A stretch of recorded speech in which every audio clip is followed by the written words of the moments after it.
No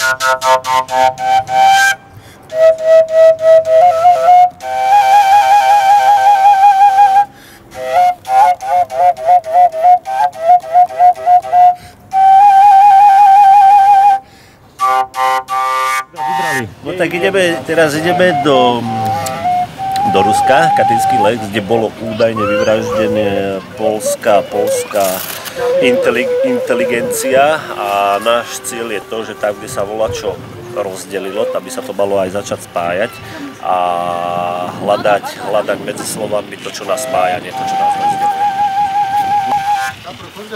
Prečo práve v tomto čase, teraz je 25. apríl, že prečo teraz je to deň niečím významný? A my sa pripájame vlastne k Darogám Pabedy, ktoré každoročne jazdia a oni majú jednu z tých zastávok v Katyni. Takže vlastne sa zúčastníme toho pamätného memoriálu a ako povedal Milan, naša úloha je spájať Slovanov.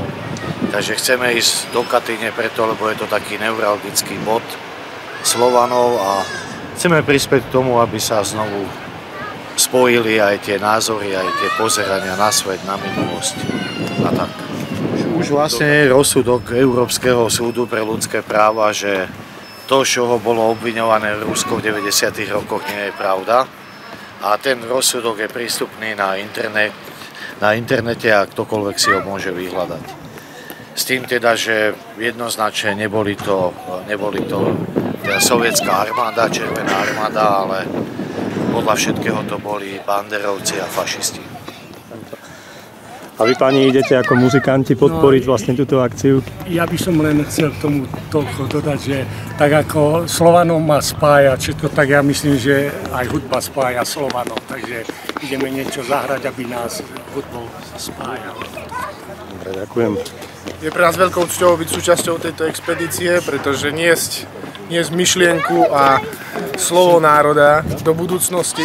Takisto ako sú deti symbolom krvi, ktorá nesie informáciu do budúcnosti, tak sme aj my taký symbol, ktorým sa otvára okno a oči nielen Európanom, že sú tu aj nejakí Slovania, ktorí majú významnú a nesú významnú stopu z minulosti do budúcnosti. A môžu prispieť aj k tým ostatným národom svojim hodnotným dielom. Určite. Slovania boli vždycky, sa nesli v duchu mieru, v duchu lásky a v späti s prírodou. Ďakujem. Идите решать, как узнание. Держи там, держи.